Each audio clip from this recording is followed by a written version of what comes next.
everyone. This is Paul. I just realized how absolutely absurd this setup is because I'm the one who's live streaming, but I have a Tie the One Up guy shirt on because I personally am of the opinion that he is way better of an editor and a scripter and a cinematographer than I am. So I would honestly love it if I got a booth at Comic-Con, but then all I did was wear this shirt and I just said, "Hey guys, my name's Paul. Go check out Tyler's channel." I would have no problems doing that. But with regards to Comic-Con, I have thought that it would be really cool if I was a guest at probably not Comic-Con because I'm not like a movie actor, but maybe if there was something like, I don't know, YouTube Con or PAX. Like I've heard YouTubers were invited to that kind of stuff in the past, but I highly doubt that's going to happen because the world doesn't like Catholics.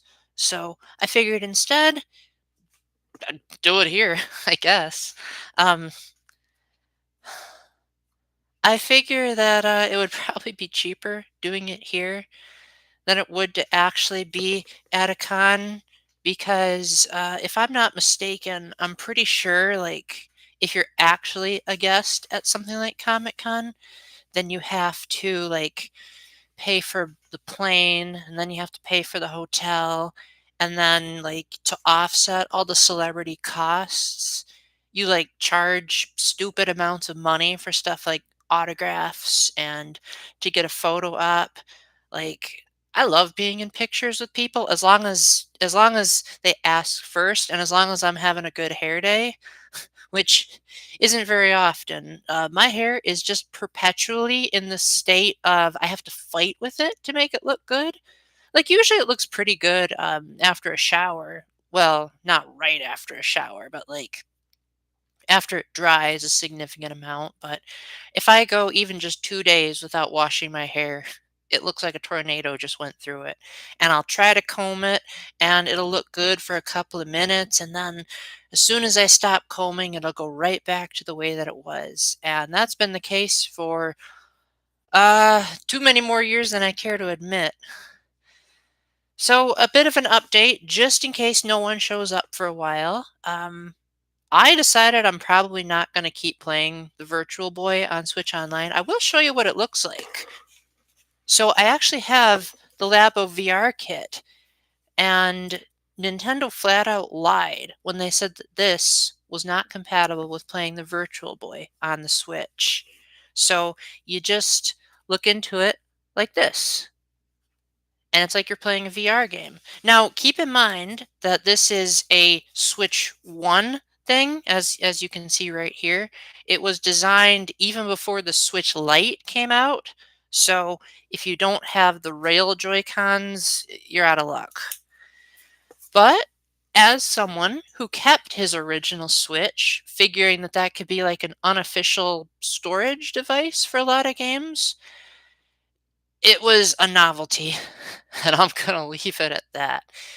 Because my opinion is that the Virtual Boy either should have stayed dead or Nintendo should have given people an option to play the games without the stereoscopic 3D or, I don't know, to add color to them.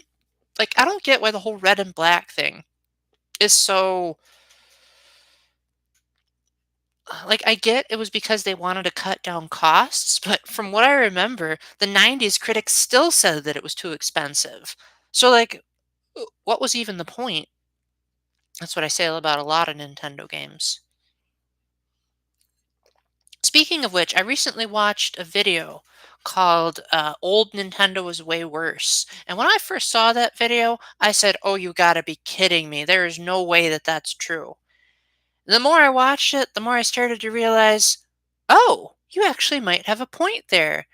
And look who it is. Actually, I don't think I know you. Welcome in, Jungle Runnin'. There's a lot that's up.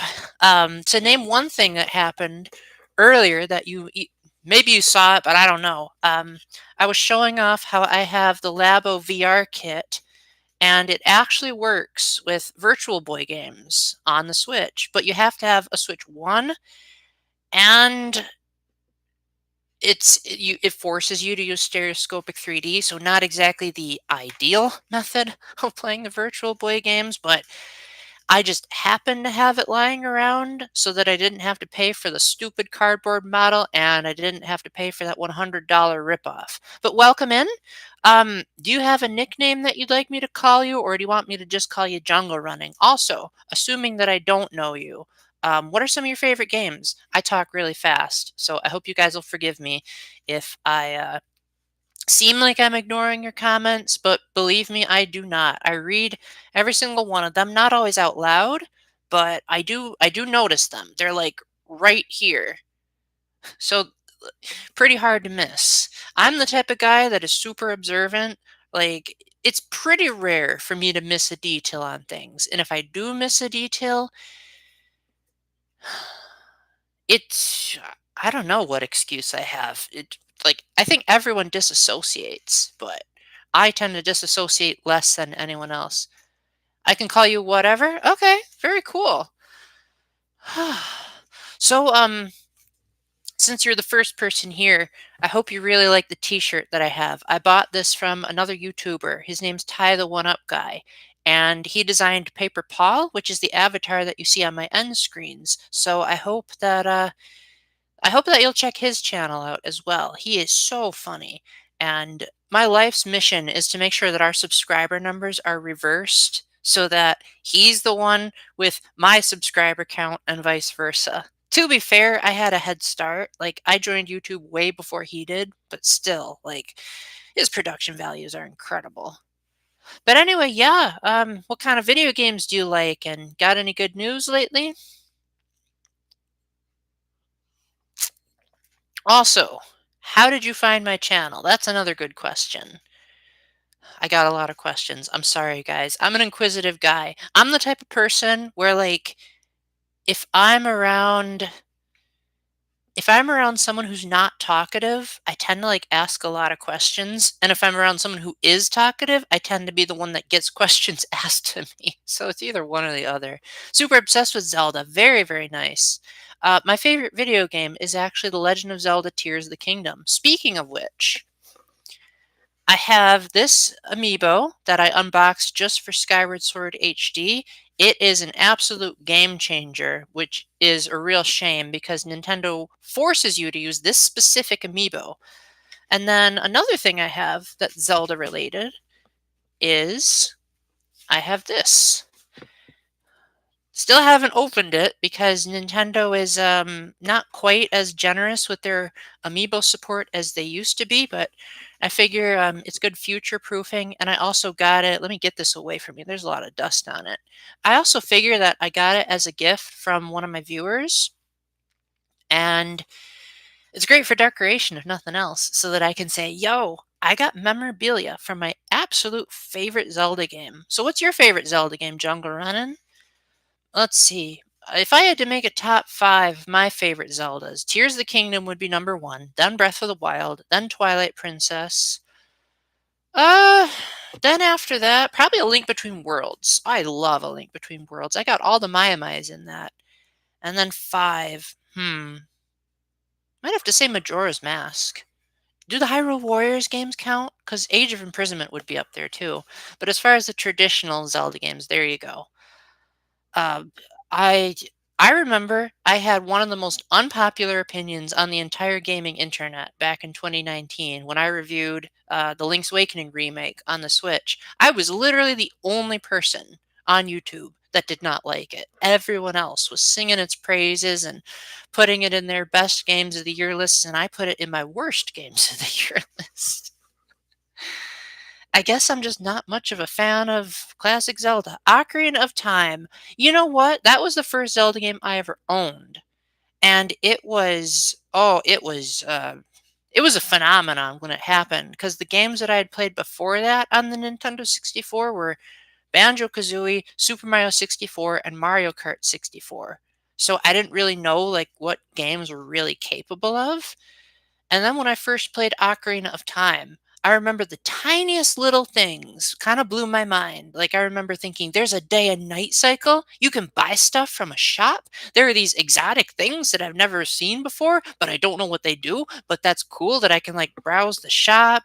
And I love the sounds of the cuckoos when the rooster or when the morning was coming in and the sounds of the wolf. To this day, I still think one thing that has aged wonderfully about Ocarina of Time is when the times change from morning to night. It's unrivaled. Like, sure, Tears of the Kingdom will have like really beautiful sunrises and sunsets, but you'll notice it by the changing of the lighting, whereas you won't get that wolf howling or the cuckoo, ch- uh, cuckooing. What's the word? Crowing? If you guys know the word, let me know. But yeah, I love it. Majora's Mask, same thing. Since it used the same engine, that was fantastic. Oh wow! You know what? I actually did that too. All you have to do is just keep rolling over and over again, and then climb up the chains. And if you do that correctly, you can actually get it so that it's like it's like right at the beginning of darkness. So then like the lighting is still like twilight, but like there's no music. But then you can still talk to Malin. And then as soon as it switches over to morning, you get the cuckoo hatched from the egg. And it takes a lot less time than the game would normally make you do. And I never play Ocarina of Time without doing that because once I discovered that completely by accident actually. I'm not a speedrunner. I'm not a glitcher. Usually, most of the stuff that I do in games is stuff that I discovered on my own. So when I figured out how to get into Hyrule Castle before the night fell, I felt like a master.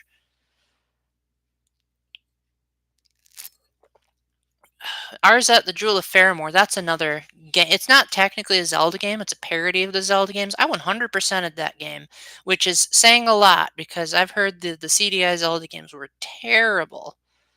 There's a part of me that actually kind of wants to play them if I'm being honest. Like, I'd want the remastered versions, but ours at the Jewel of Faramore, that was my second favorite game of 2024, which I know a lot of people say is pretty extreme. But Seth Fulkerson and his team did a great job of recapturing the magic of the glory days. Well, that's cool that you're a speedrunner of Ocarina of Time. Um, what other Zelda games do you like, or is it just Ocarina of Time?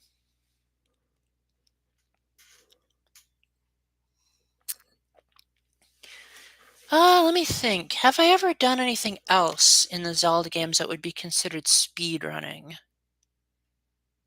There was one time where I was so good at sumo wrestling in Twilight Princess that I would like dodge every blow just by rapidly tapping buttons. I don't think I would know how to do that anymore, but I did it one time.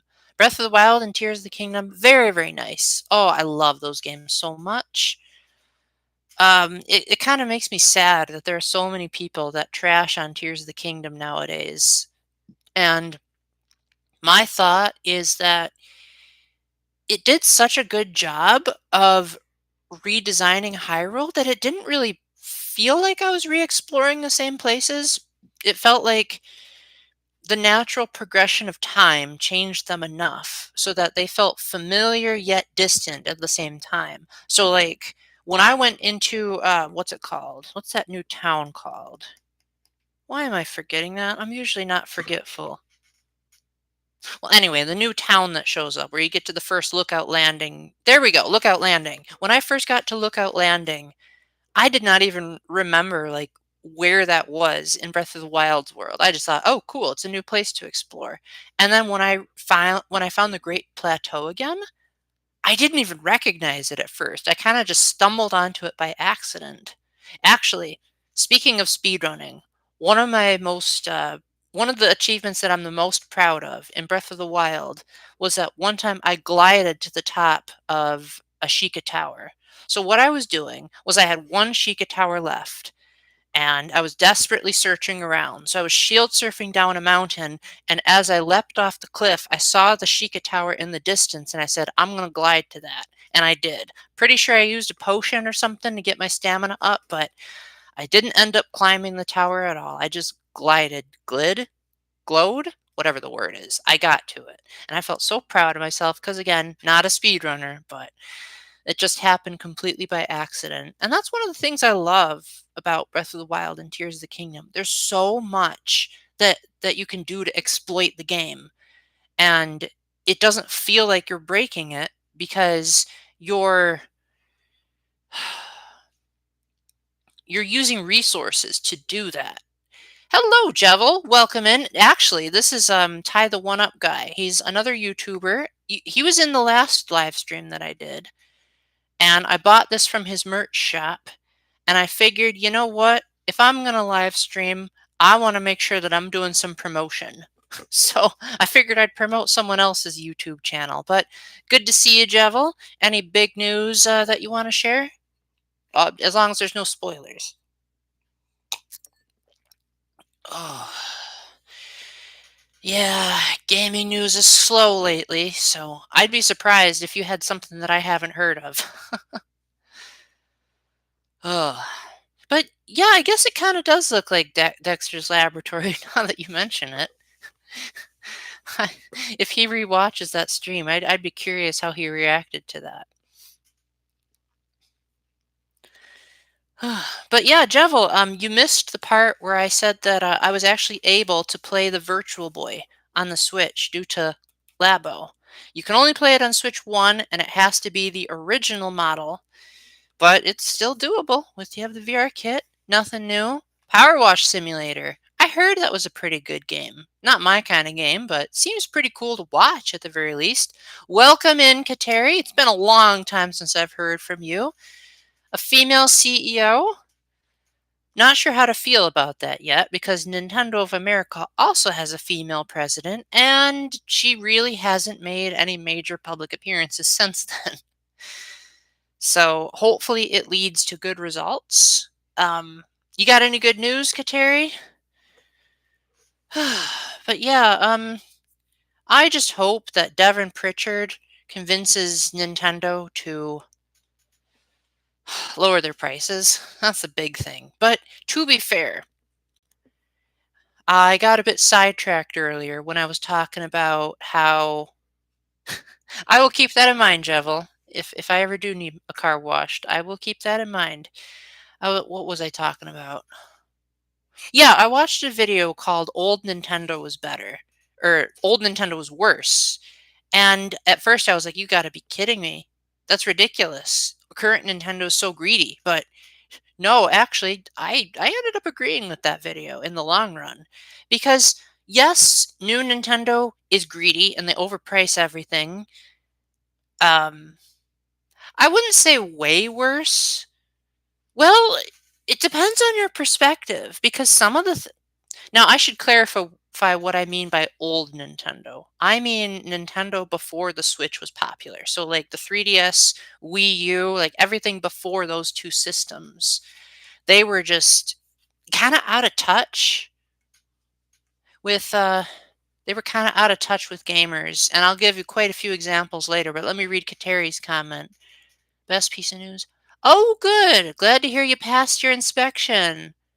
Oh, wow. That's cool that you get a free gym membership. I got that too when I was a janitor at the gym. And then when I was laid off, I got a customary membership. Hello, Karinya. Welcome in. Glad to see you again. Uh, you missed quite a lot. So let me see if I can speed run through everything. I was about to talk about the video that I watched where it said that old Nintendo was way worse than new Nintendo, and I ended up agreeing with that video. I was telling everyone that you can actually play the Virtual Boy with Nintendo Labo if you have an original Switch. And I was saying that if this was like actually a Comic Con booth, I would totally wear this shirt and just tell everyone to go follow Tyler. Because I don't like going viral. Obviously, I want people to see my stuff, but like, be respectful about it. So I would definitely want I would want the love spread. I want other YouTubers to be noticed besides just me. So what's been new with you, Karen? Yeah, Karen, you. There we go. Got it. There's a U in there. Uh I mean, mainly the 3DS and Wii U is what I'm talking about, Jevil, because they made some absolutely ridiculous decisions during that time. Like Paper Mario Sticker Star, New Super Mario Brothers 2. To a certain extent, New Super Mario Brothers U, I kind of like that game, but still. Animal Crossing Amiibo Festival. These were some absolutely horrid games, like some of Nintendo's absolute worst games. And there was like a lot of they called it a gaming drought during that time. So there was like a huge gap between major releases. Like the Wii U's last exclusive game that Nintendo published was Color Splash. And I think that came out in like August of 2016. So Nintendo console fans had no major third party releases from whenever Color Splash came out to when Breath of the Wild came out. Nintendo is way better nowadays. Not much. Just bought 2 games. Very nice. What are the games, Karen? You? If they're games that I love, then you get bonus points. You can officially put a +2 above your head if you have like paper clippings that you can say, I got 2 points from Paul. Um, New games that I've gotten lately. I got the demo for a game called Pools. I'm looking forward to that. Celeste and Devil May Cry 3. I've never played a Devil May Cry game, but I have beaten Celeste. I really liked it quite a lot. In my opinion, it's one of the worst reviews I've done on this channel because something was up with my microphone. It sounded like there was a lot of static in there. So be warned if you watch it. But I do remember saying pretty much nothing but nice things about it. Even the difficulty was great. Oh, that's good. That's good. Saying how far are you is kind of a redundant statement in that game, but I really like the overall message. I never got around to the DLC, but I did hear that they made Celeste 64 on the PC, and I really hope it gets a Switch release someday.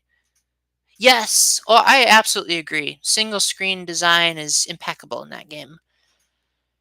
Uh, are there any other single screen games I like? Not really. I think Celeste really gets it in ways that other platformers don't. But yeah, going back to what I was saying earlier, yeah, Nintendo had no clue what they were doing during the 3DS and Wii U days. Whereas, like, you look at their output during even just the Switch 2, like Donkey Kong Bonanza, the first 3D Donkey Kong game had since the Nintendo 64. Get rid of the DLC, and it's like a practically perfect game. That's like a Donkey Kong fan's dream come true. You got Switch 2 editions of Breath of the Wild and Tears of the Kingdom that are like pretty much flawless if you ignore the Zelda notes. But even then, the Zelda notes like tie into a certain reveal in Age of Imprisonment, which makes that game retroactively better. Age of Imprisonment became canon. Like that was cool because it took a storyline that I hated and made it a storyline that I love. Might even say it's my favorite Zelda story, period. Even better than the mainline games. I know that's a controversial take, but I've never been the biggest fan of Zelda stories until Age of Imprisonment. That's where it all changed for me. And then like they've just made a lot of games in the Switch and Switch 2 era that I would consider Miracle Machine games. We're like, oh my gosh, I never would have thought of that. Like the Thousand Year Door remake, another Code Recollection, Sonic X Shadow Generations finally getting ported over, Final Fantasy VII remake finally getting ported over. Like Nintendo knew what we wanted, and they, for the most part, delivered. Are they perfect? No, but they're way better than they were before. Most games that were released in the 80s. Yeah, yeah, I have played a surprising amount of those. Like I've played The Legend of Zelda, Donkey Kong, Pac-Man. Now that I list them out, that's actually not much at all. But I've never been a big fan of those kinds of games. But Celeste is one of those games that I would say is the exception. Face Raiders was actually pretty cool, but I wouldn't say it was like a Miracle Machine game. Like it was a neat novelty if you didn't have any 3DS games. You just know that you had one built in. Flipnote, I never had Flipnote because I am terrible at drawing. Like if you guys want to know how bad I am at drawing firsthand, Pick up a game called Century of Anticipation. It's on, I think it's on pretty much everything, and it's free. So the only thing you're losing is hard drive space. And just even just look at a screenshot of that game. That is how good my artistic skills are. Endless Ocean Luminous. Okay, that's cool. I actually I almost put Endless Ocean Luminous on my Best Games of 2024 video, which is why I had Isabel dress up in her swimsuit, because I originally wanted her to wear a wetsuit, but she said that was too expensive. And then I said, well, if you want to wear tights, that might make you look more like a scuba diver. And she said, that'll make me look too much like a dancer. So she ended up just getting her hair wet, popping on a swimsuit, and putting in some like water effects. So every time I think of Endless Ocean Luminous, I think of how great that skit turned out. How bad am I drawing with my second hand? Uh, Probably a heck of a lot worse, because the only thing that I'm good at doing with my left hand is talking on the phone. Like for me, it is actually more natural to talk like this than it is with my dominant hand. And I don't know why. I've always been that way. When I pick up the phone, I do it left-handed. I think like if I were to ever pick up a bow, I'd probably do that left-handed too, but I don't know a thing about archery. The waffle song? Interesting. I've never heard of that, Jevil. One thing I did hear about though is that Mario Kart World has a remix of the Mario Drawing song, which I thought is super cool. Kirby, right back at you. I did like Nintendo Video. That was very cool. A very good use of stereoscopic 3D. Kirby, right back at you. There's actually 3 full episodes of that on Kirby's Dream Collection, if you can somehow pick up that game. Uh, you don't know what hand you talk on the phone with? Oh, that's funny. Most people that I know use their right hands for it. A lot of righties like me will use their right hand for the phone, but not me. It just feels weird. I don't know why. Um, if I had to guess why that's the case, it's that when I was in high school, I went to a youth conference, and there was a lot of like put your hands in the air and do like that kind of thing. And I was like jumping up and down, and I jerked my hand so much that I ended up damaging my shoulder. And it stayed that way all the way up until 2018 when I went on a mission trip and I went to Eucharistic Adoration. And do you guys want me to tell that story again? Because I've told that so many times to everyone that I don't want to bore you guys if you've already heard the story. But yes, I was miraculously healed on that mission trip. Uh, use both for the phone. Okay. Nice that you're ambidextrous a bit, Kateri. Yeah, keep me posted, Karanyu, because now I'm curious. You've never heard it, Jungle Runnin'. All right, so brace yourselves, guys. This is going to be a big one. So this was Tuesday night, and we got to the camp on Sunday. So this was 2 days where people got a chance to see how bad my back and shoulders were. It was so bad that when we got there Sunday morning, I was told, I don't know why our leader picked me, but she said, Paul, I want you to take this carton of drinks, and I want you to take it to the cafeteria and put it at our group spot for snacks. And I was like really, really struggling. So this tiny little sophomore girl came along and she said, hey, would you like some help? And I said, oh, yes, please. I can barely lift this thing. And this tiny little sophomore girl, who's probably even thinner than me, if I remember correctly, was just like effortlessly picking up one side. And I'm like huffing and puffing along behind her. And so I said, oh, I just have such a bad back. So I'm really grateful for all your help. 2 days later, we had Eucharistic Adoration, and the priest told the story of the woman in the gospel who was, yes, ants amaze me. That is amazing. The priest was telling the story of the woman with hemorrhages and how like she was bleeding for 12 years, and because it was considered inappropriate and unclean to touch anyone when women were on their periods, that's why she touched Jesus's clothes instead of, flat out talking to him or touching him. And that's what cured her. So the priest said, Well, we as Catholics believe that um, host right there is actually the body of Christ. And so anything touching that would be Jesus's clothes. So he put these two pieces of cloth underneath the monstrance, which for those of you who are not Catholic, it's kind of like a trophy that has like a see-through hole on the top where you can see the host, which it looks like just a piece of bread, but it's actually Jesus's body. And he said, if you truly believe that that's Jesus's body, come forward, touch the cloth, ask to be healed, and let Jesus heal you. So I did. I reached down to the cloth. I asked God for healing. I didn't ask him for healing in my back and shoulders. I asked him for healing of other things. But regardless, after I kissed that cloth, I went back over to where I was sitting. Maybe it was like 3 seconds later. I suddenly felt this hot trickling sensation go down my back and it like spread to my shoulders. The best way I can describe it to you guys, it felt like someone was pouring hot tea down my back, but like it didn't feel bad. It felt really, really good. And then like it it dried up and it became like this really soothing, warm heating pad sensation. The next thing I knew, I could rotate my shoulder and reach all the way up for the first time since that day in high school when I threw out my arm. And then I felt like I could bend over too because I had had a really bad back because my mom had scoliosis and I think I inherited that from her. But the next thing I knew, I'm like, oh my gosh, I think I've been healed of scoliosis too. So I went to the camp nurse because I remembered the passage in the Bible where Jesus said, go and show yourselves to the priest to go and prove that you've been healed. And I figured, well, in modern context, probably a nurse would be the next best thing. And the nurse did a couple of tests and she said, I cannot find anything wrong with your back or shoulders.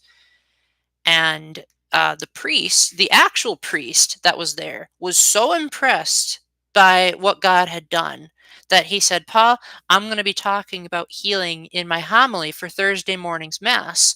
So I was wondering if you could come up on the stage after my homily and tell people your story about how you were healed. So I did. And I did 10 push ups on the stage to show that I was healed. And a lot of people said that that like was the best moment of their entire trip, and I'm pretty sure at least one person flat out said like, I believe in modern miracles now. And ever since that day, my left shoulder has not had that bulging piece of muscle. Like I used to have like the, I guess you can't see it from here, but like if I were to turn sideways, I'd have like this much skin poking out from the shoulder being like dislodged or whatever. Now it's not there anymore. Now I sit up pretty straight and it doesn't look like I'm slouching as much. And I feel like I just gained so much strength from that moment, and I'll never stop thanking God for all He's done for me. All right, Jebel, I did not forget about you. I just wanted to finish my story. During the 3DS days. Interesting. Okay. I kind of did that too, actually, where I jogged in place to get play coins. Interesting. Yeah. I did that for Sonic Generations because they had some extra missions that had you using play coin or yeah, play coins to pick them up. But yeah, if anyone ever asks me, Paul, why the heck are you Catholic? I'll say I was miraculously healed during Eucharistic adoration because I 100% believed that that was the real presence of Christ. It wasn't just a symbol, it was the genuine article. Next thing I knew, I was healed. And I have so many other stories of miraculous healings in like Holy Communion settings or Eucharistic adoration settings that I've probably forgotten quite a lot of them. So I didn't need convincing to be Catholic before that, but I feel like I encounter so many skeptics. And for those skeptics, I literally say, hey, I'll tell you about how I was miraculously healed. And you go ahead and tell me if you think that a piece of cloth has the power to heal someone who had had a pulled shoulder ever since he was a teenager that suddenly was not pulled and his shoulder right here was now smooth when it used to be bumpy. Like, explain that to me. That's usually what I tell people. So I'm very happy that God has chosen to use me as a way of letting people know that miracles still happen. I am oh, Jevil. Well, you know how I am. You know I'm probably not going to have any romance in Living the Dream just because I don't really like thinking about sexual fantasies in video games. Not really my thing. I don't really like shipping. The only reason I do it in Fire Emblem is because I like the support conversations. But if I had my way, I'd just be asexual in every video game I played. And like I said, in Fire Emblem, sometimes I'll make an exception just because, again, the dialogue is so nice. So I'll want to read like what the characters have to say. But yeah, if my characters say let's romance, I will say nah, not happening. But I wouldn't say I'm super excited about it, but I'm willing to give it a chance. Just because I'm not the biggest story guy in the other way around. I am one of the biggest story guys in the world. And if the game doesn't have a story, it's going to lose my interest quickly. I do like the social links in Persona. Now, I've only played a handful of Persona games. I played Persona 5 Royal, Persona 3 Reload, both versions of Tokyo Mirage Sessions, Persona 5 Strikers, and Persona 5 Tactica. All of the ones that I just named that have social links, they were all really great.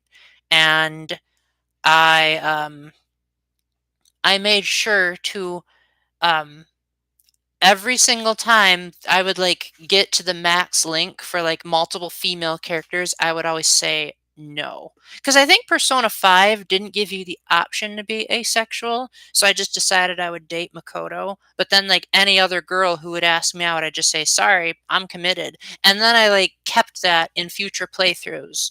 So, like in the next playthrough, I would be like I'd romance a girl that I hadn't romanced before, but I'd always turn her down because I'd be like, no, no, no, no, no.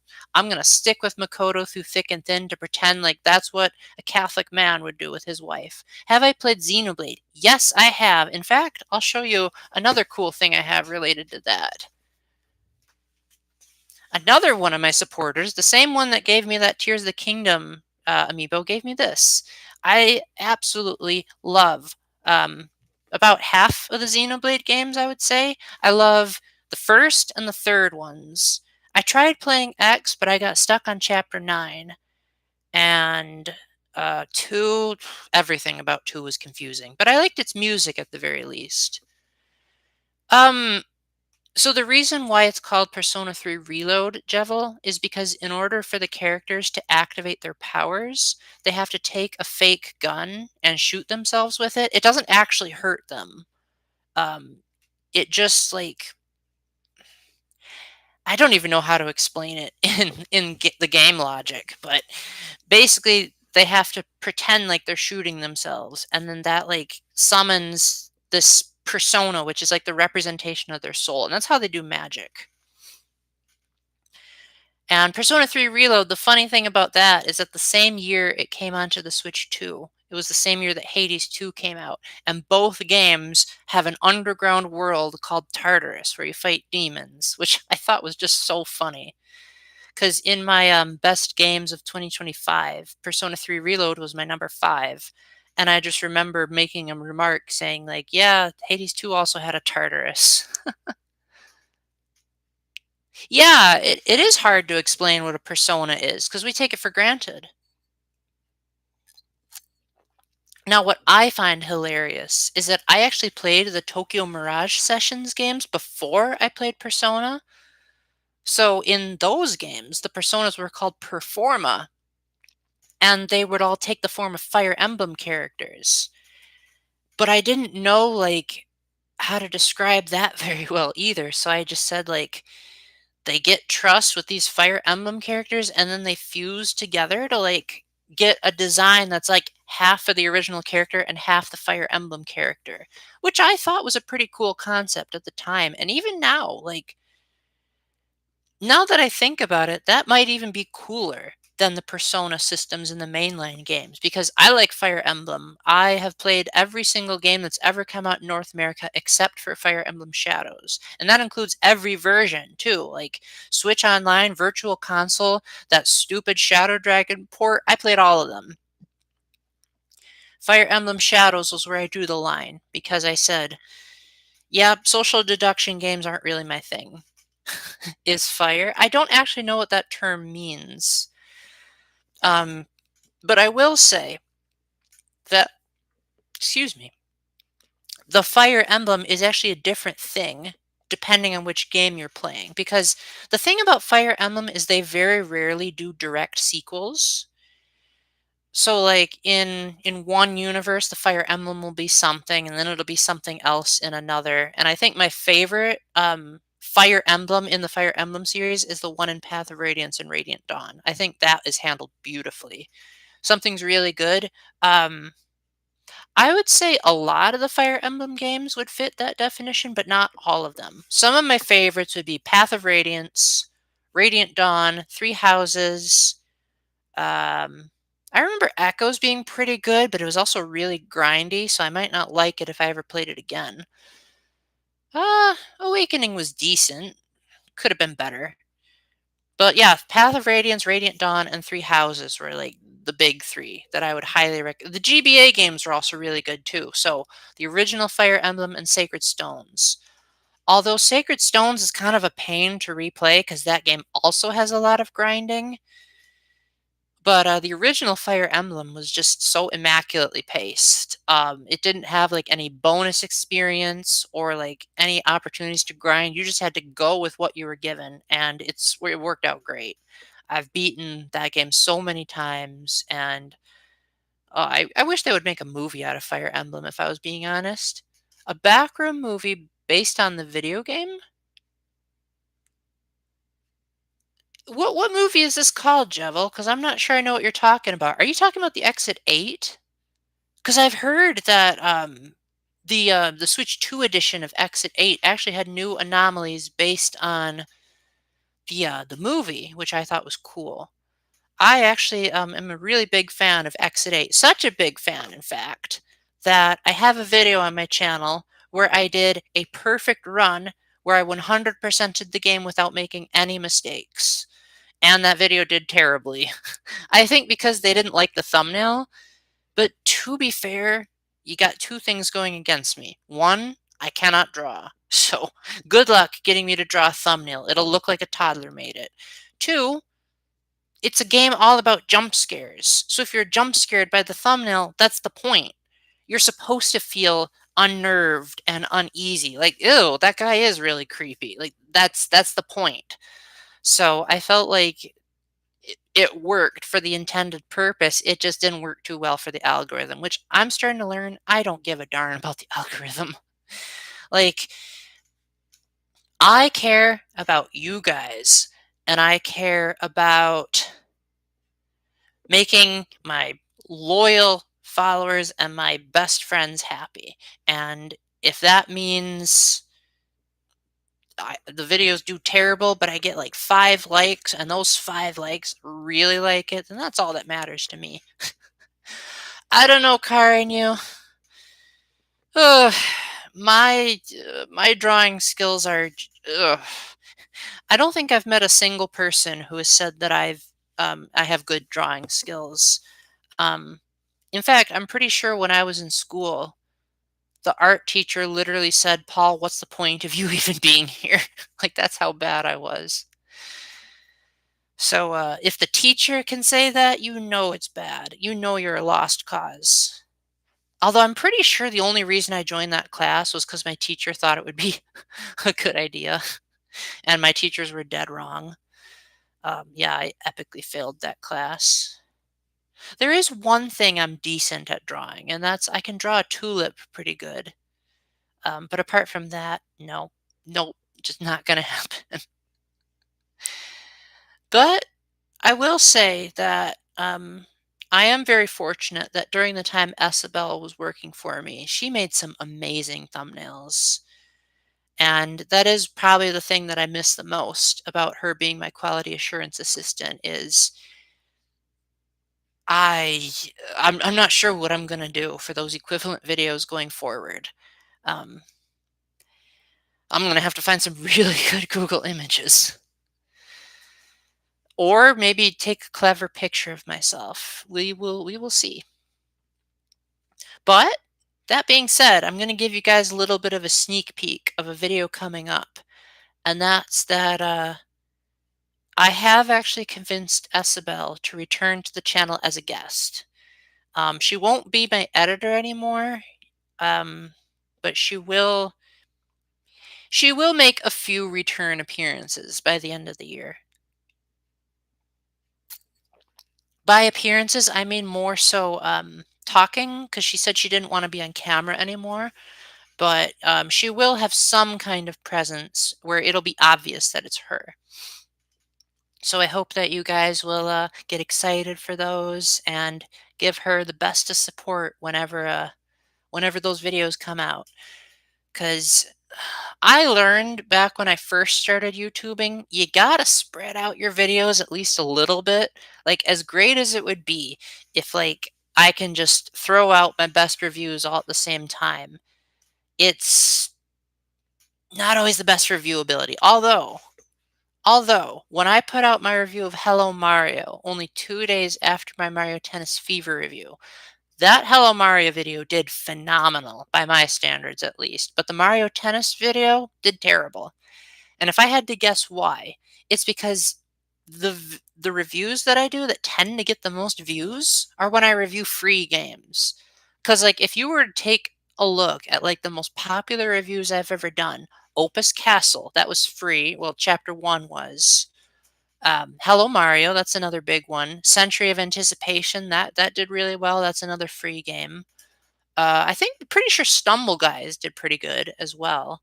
Not Deltarune, but that was back in 2019 where I had far less followers. But generally speaking, when I review something that's either free or no one else has reviewed, they tend to do really well.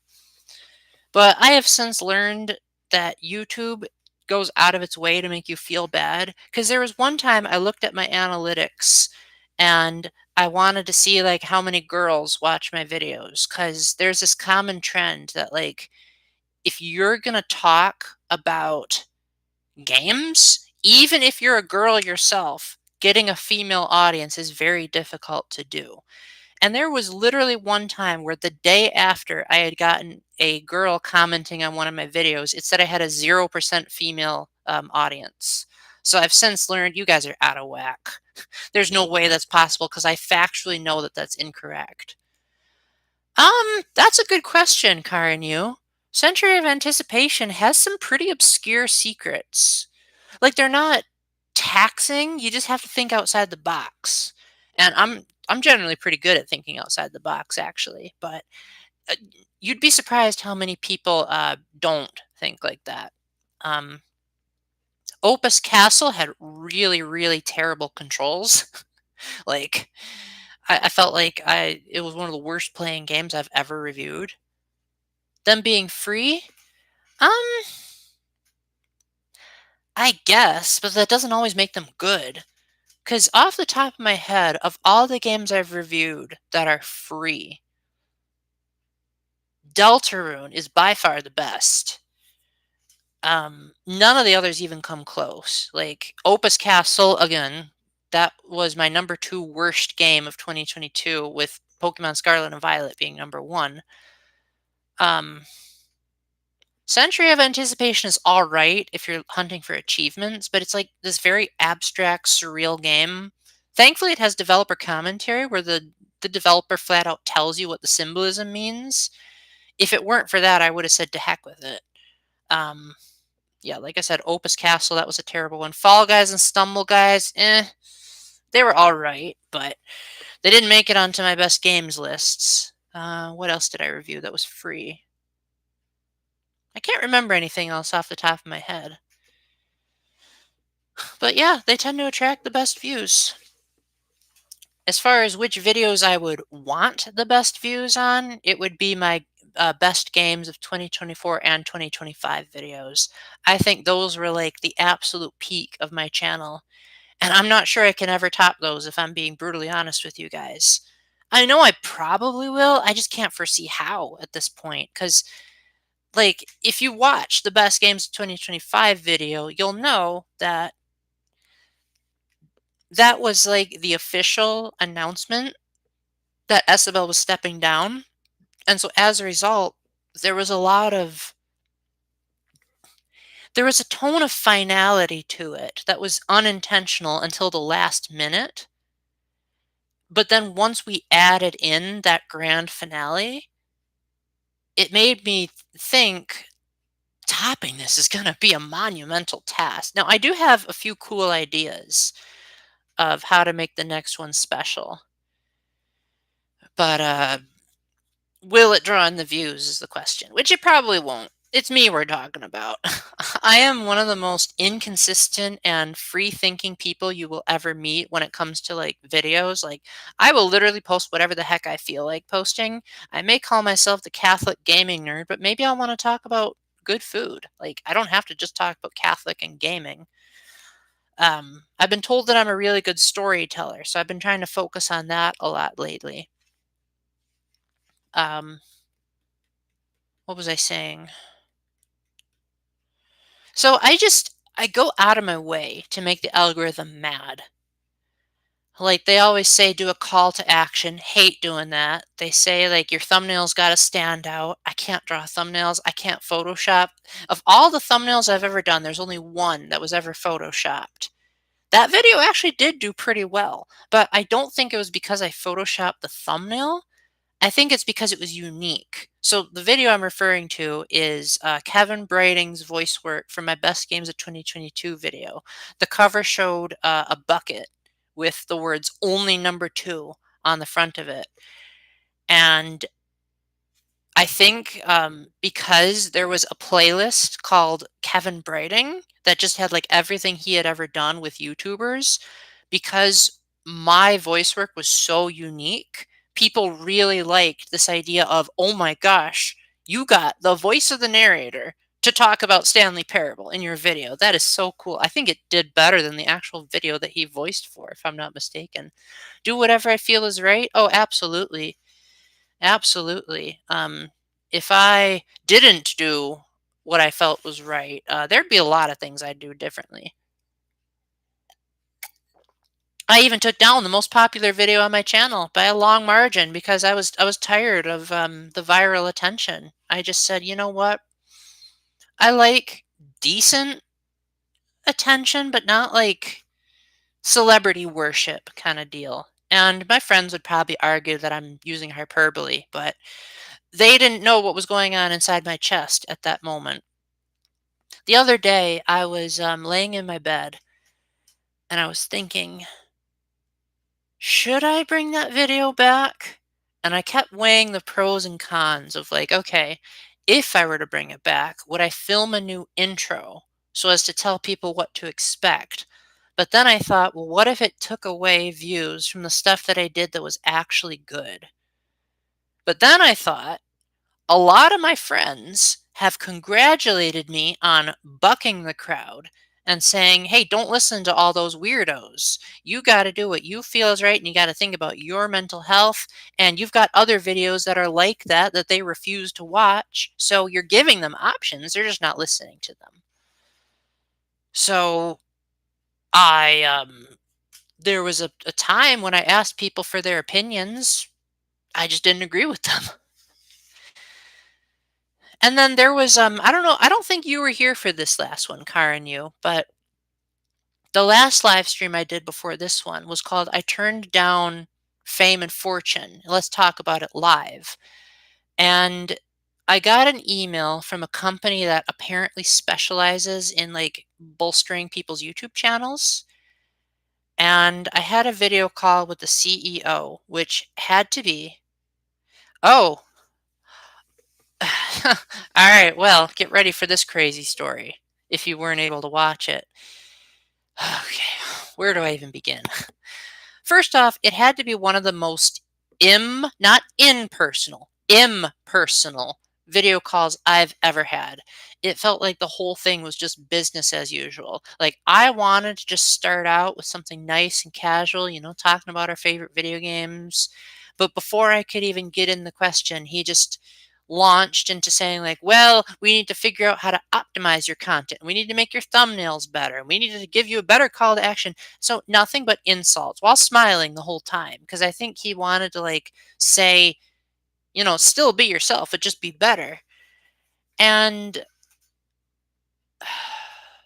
it felt like he saw me as a business opportunity and not as a person with feelings. Because he kept calling, I don't actually remember the name, and even if I did, I wouldn't say it because I don't really feel like name dropping would be appropriate in this. But my email is on my about section in my channel because if people want to do collabs or if they want to get to know me in person, like I'm open to that. Some of my best friends were just started out as commenters. But anyway, what ended up ending the call for him, which was very abrupt, like it looked like he had like sat on fire or something because he ended the call so quickly. Basically, he said like, "Would you be interested in making more money on YouTube?" And I said, "I'm not interested in making money off of YouTube at all." And he said, "You're the first client that's ever said that. I don't think our business model would be good for you." And then he just hung up. So I talked to my friends about it afterward, and just about all of them said that it was a scam. So thankfully, I was not fooled by that. And I just said, I'll take the 26 views on one of the videos that I do. Hey, Kevin, welcome back. Everything is going great. I just finished retelling the story of how I turned down a scam artist, and I feel really good about it. And a couple of other things you missed, Kevin. I showed off a few of my amiibos. So I have a few for Zelda and Noah and Miu. I have this Skyward Sword Zelda amiibo. Over there, there's also Joker, Byleth, and Banjo and Kazooie. And then I was also talking about how I was able to play the Virtual Boy using the Labo, which was terrible. Do not recommend it to anyone. And I got this t-shirt from Ty the One Up guy, who is my favorite YouTuber. He's so much my favorite YouTuber. I think I like his channel even more than I like my own. And I've been pretty vocal about saying like I wish our subscriber counts were reversed because I think he deserves the audience that I have way more than I do. Because I felt like ever since I passed 700, I didn't really feel like most of my subscribers were earned, except for you guys. You guys are great. But like everyone else, I felt like they were all just chasing a trend. And it didn't make me very happy at all. But yes, I appreciate you going along with what my friend said, Karen, you, because I trust their judgment more than anyone else's. But what about you, Kevin? Anything cool going on with you?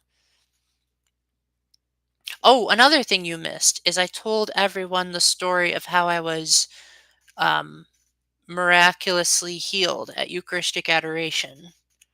Scams. In 2020, you used to call scammers and wasting their time. Ooh, very nice. Very nice.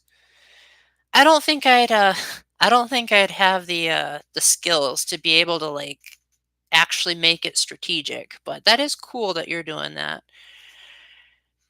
You might actually have more snow than we do, which is saying something because I live in a pretty northern place, and we usually get it quite cold over here. I wouldn't say I'm a very good trickster. I used to be when I was in high school, but didn't make me very popular with the ladies, unfortunately. If anything, it made me a target of bullying. Although the irony is that the pranks that I would pull would be these like super innocent pranks that most of my other female friends that were more mature said, Paul, you were just a teenager. Like every teenager is immature. Like the worst thing I ever did to a girl when I was in high school was I picked up a soda can from one of the gutters. I guess it was a really low ceiling if I could reach it. And I just tipped it upside down and three drops of soda dropped into her hair. And she threw a fit about it. And I'm pretty sure from that day onward, she stopped being my friend all because it was 3 drops.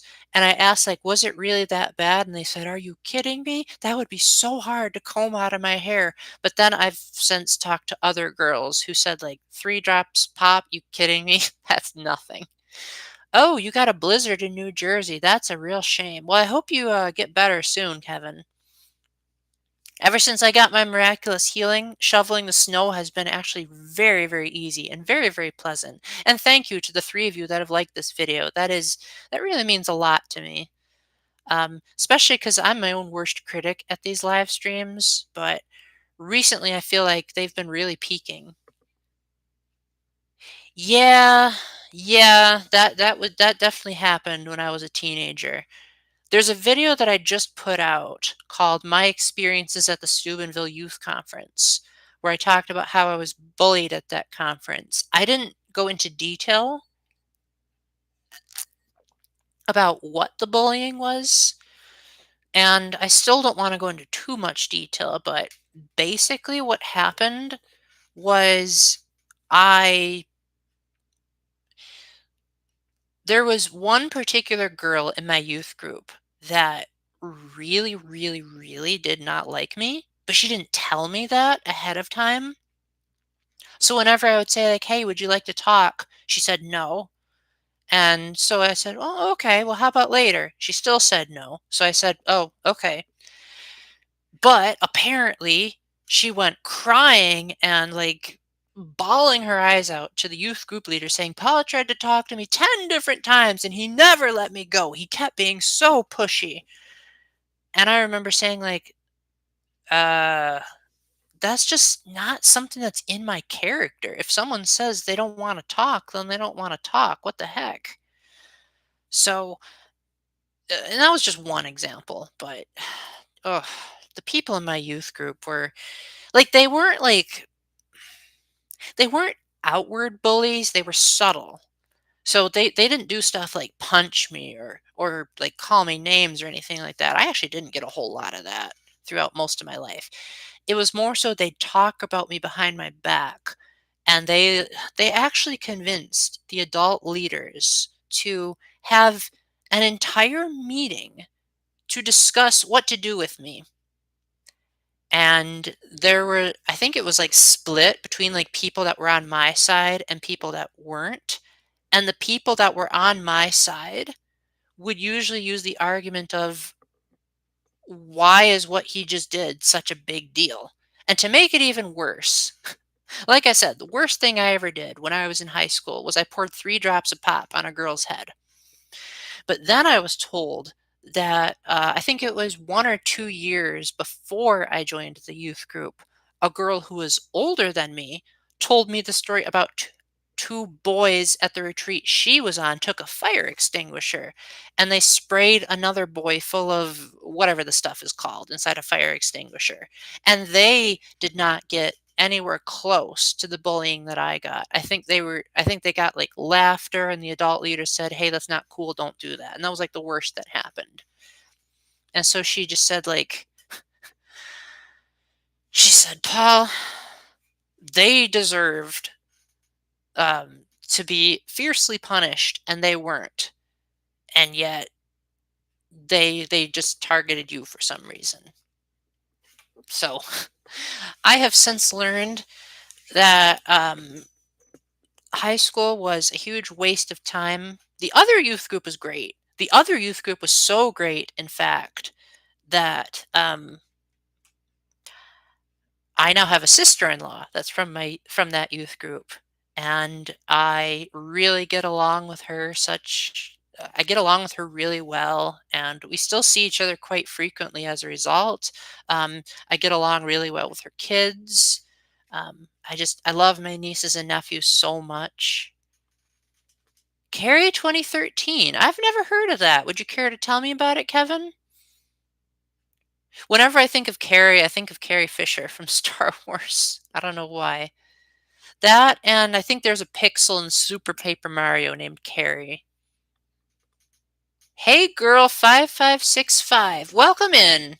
I don't recognize that name, so I apologize if you've been here before, but glad to see you again. I presume you meant to say Epic Paul there. Not a problem.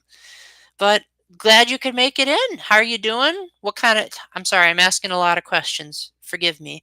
Um, how are you doing? What kind of games do you like? How did you discover my channel? Those are the big 3. Hopefully you can remember that. Um, what was I saying?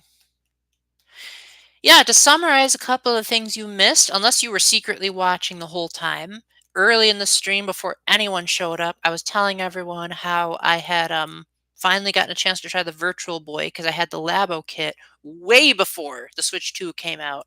In fact, I bought it even before the Switch Lite was a thing, and it was so miserable that I thought that I was getting sick when I was done with it. And I kept telling people, "Oh, I think I'm coming down with something because I feel so nauseous." Oh, okay. I'm intrigued now. INTJ, ISTJ interview. Which one are you talking about? Because I've done a couple of those. Are you talking about the one on Some Call Me John's channel, or the one that I did like many years ago on my channel? Simple summary. Teenage girl gets bullied terribly. Video was uploaded of her being bullied. Her mother was an extremely religious person, and Carrie has powers and they pranked her at prom. Oh. I'm pretty sure there was a Christian movie that was like, um, that might have been based on that. I think it was called, what was it called? A Walk in Our Shoes? It was with Mandy Moore. And she was like this super conservative girl that like always wore dresses and high collar shirts, and they like photoshopped a picture of her in a bikini and spread it around, and that like made her feel really terrible. And that's like the first thing that popped into my head when you said that. So man, that's sad. Okay, Call Me John. Very nice. Yeah, that was a lot of fun. Yeah. I have actually done quite a lot of other interviews with other YouTube channels, if you know where to look. Like I did one on Mongolian Mindset's channel a couple of months ago. I did one on Rational Typology. I think they might have changed their name by now. Um, Heart of Mishi was another one. Uh, he keeps changing his name as well. INTJ Equation and Art of Self Mastery. Again, all of them change their names, but I've done like at least 5 because my personality type is like super rare. Yes, thank you, Kateri. That is the one I was talking about. A Walk to Remember. Yeah, and then I read the book of it, and I remember I liked it, but it didn't leave much of an impression. Well, I'm not much of a revenge advocate, but hopefully she at least got peace. Mm. Wait a minute. Wait. Let's back up a bit. Hey girl, wait a minute. I think I remember you now. If you didn't you say you were either an INTJ or I think it was either an INTJ or an ENFP. I think you were one of those two, right? And like didn't we get into a conversation about something like that? My memory's not perfect. It's great, but not perfect. From what I remember, which is not much, the movie of A Walk to Remember gives you like the Cliff Notes version of the story, but the book goes into more depth about everything, which is typical when you adapt something from a book. But I would probably say the book is more like overtly Christian, whereas the movie gave me the impression that the people in the movie weren't actually Christians. Whereas, like, when you read the book, you could really get the impression that Jamie was like this really strong practicing Christian. I don't think she was Catholic, but she was Christian at the very least. And that, like, well, I don't want to spoil the rest of it, but it was a pretty sad book, and the movie was really sad too. But I do remember I was like watching and reading them simultaneously. Like I think I had watched like part of the movie, and then I stopped read the book, and then I like watched the movie again. And then I remember thinking, yeah, I think the book was better. Although Mandy Moore is one of the few female singers that I actually think is really, really good. Because generally speaking, the female range is it hurts my ears if I'm being frank. But every now and then they pull some surprising ones. To give a couple of examples, um, Jenny Kidd. Oh, I love Jenny Kidd. I haven't heard much of what she sang, but Heart of Gold from Donkey Kong Bonanza was my song of the year. Della Reese, that's another good one. She has a really low singing voice, so pretty atypical for the female range. Abby Trott's pretty good. She sang the opening for Super Smash Bros. Ultimate. I really like that one. Rena Strober, the one who sang, what is it called? Lost in Thoughts All Alone from Fire Emblem Fates. I really like that too. So I guess like if they're in the lower range, that tends to be better on the ears. Whereas if they're just like screeching or sopranos, that's when I get pretty annoyed. Whew, man, do I have a diverse crowd in here. That is so cool. I got someone from a Myers-Briggs video, someone from the Catholic videos. I got some of you that knew me from like a Discord, some that knew me from this. Oh, it is so great that I have such variety. Thank you so much, guys.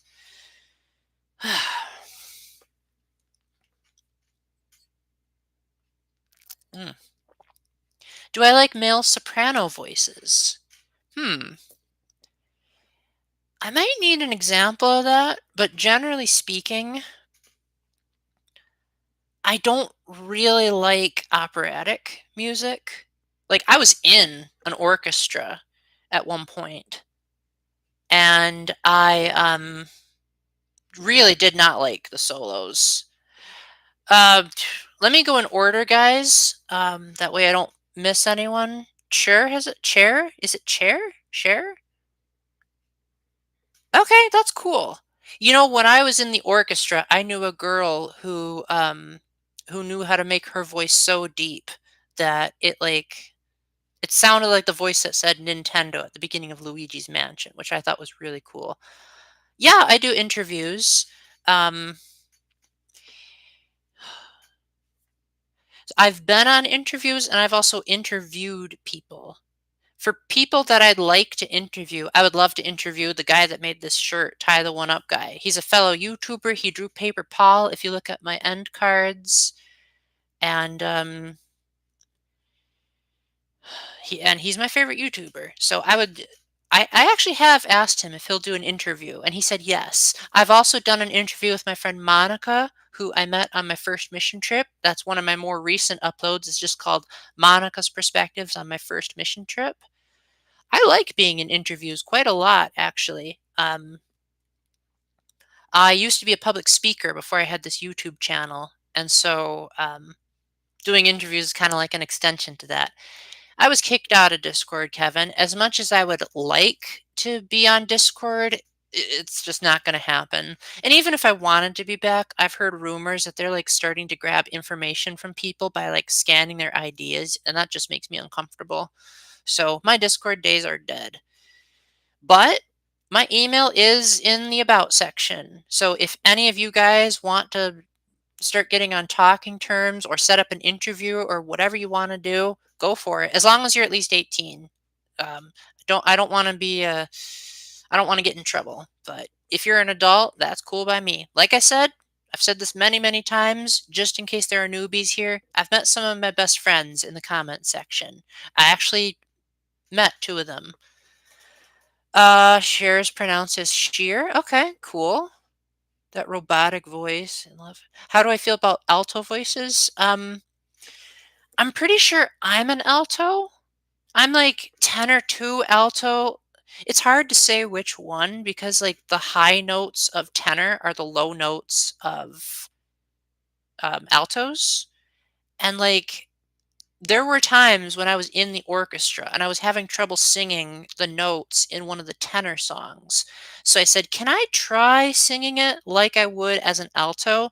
And the choir director said, all right, see what you can do. And I did. And he said, that's perfect. So I guess I'm a tenor slash alto. They're all right. I would say they're probably the best out of the female ranges just because like they still sing high pitch, but they're not like screeching.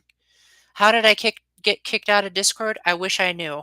I just tried logging in one day and a message popped up saying we're detecting suspicious activity. And there you go. Haven't I think I like tried to make a second account and then I got kicked out of that one and then I called customer support and they said, "Oh, well, you need to give us the right email." And I said, "I only have one email."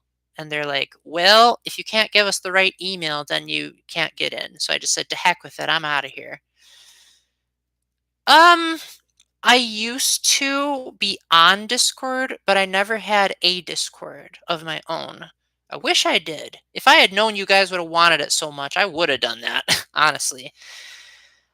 If there's a way that I can get an alternative, I will definitely keep that in mind. So if you guys have any ideas about like how to do like a makeshift Discord, please let me know and I will consider it. A video bashing mobile gaming? I haven't seen that one. You must be talking to someone else in chat because I don't generally do mobile gaming all that much. I think the only mobile games I've played are Mario Kart Tour, Mario Run, and Fire Emblem Heroes. Didn't really like any of them particularly great. I was pretty good at Mario Kart Tour though. I managed to get Gold Mario without spending any money, and I felt super proud of myself for that. But yeah, mobile gaming's not for me. The only reason I have this stinker is because it gives me Nintendo Music, Nintendo Today, um, and pictures and video.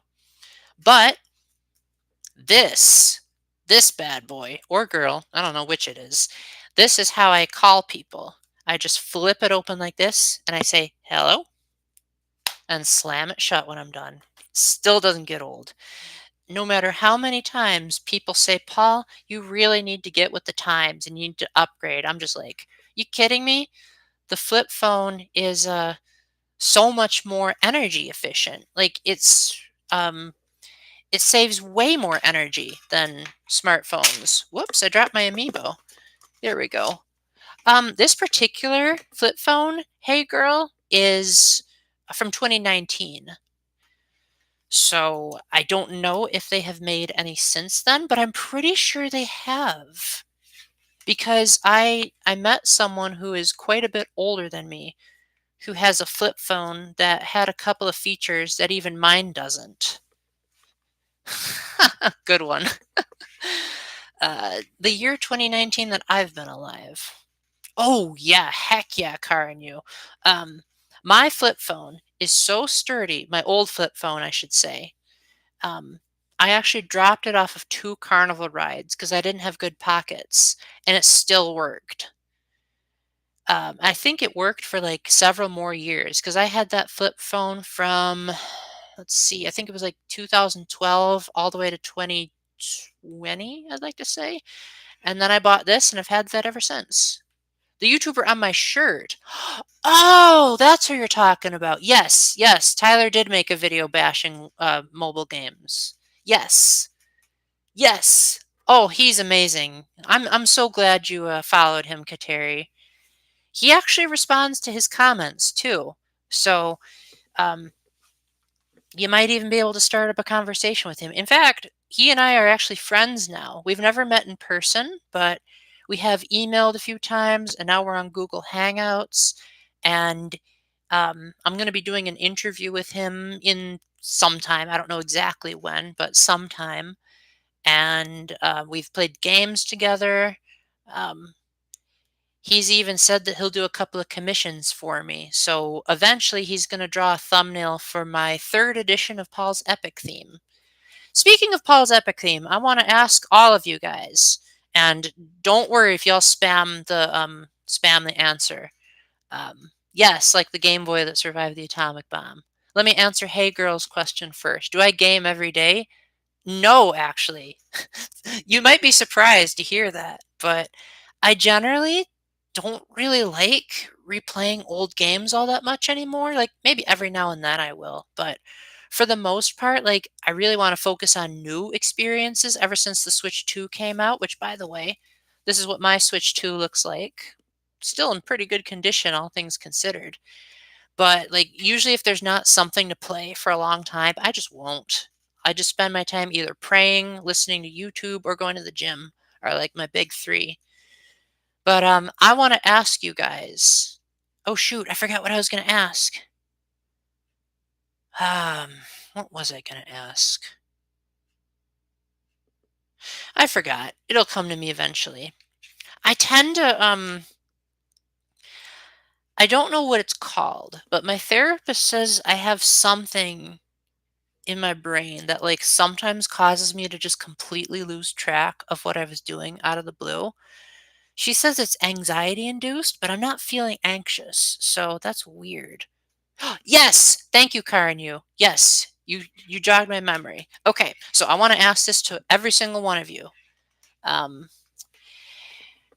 for Paul's epic theme, have any of you ever heard the origin of how that came about? Because I'm sure when you listen to the end of like just about every video I've made since 2024, you're probably like, what is that strange song that plays at the end?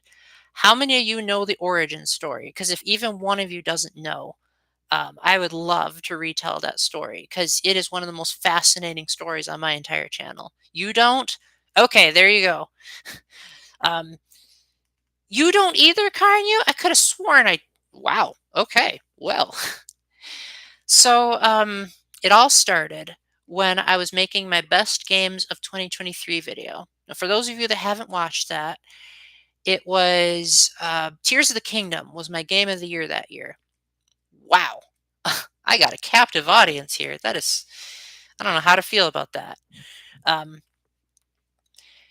so my friend Matt, he's like the biggest fan on my channel, and I mean the biggest fan of my end of year videos. He's watched every single one of them since 2022.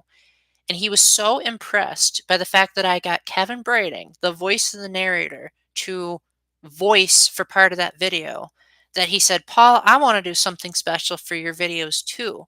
And so I'm going to compose a brand new piece of music just for your video. So what he did was he started brainstorming like what song he thought would be polish enough, and then after I was finished with the preliminary draft of the video, but like before I put in the music track for Tears of the Kingdom, I sent him the beta version and I told him like, "Oh yeah, just play the music over the game."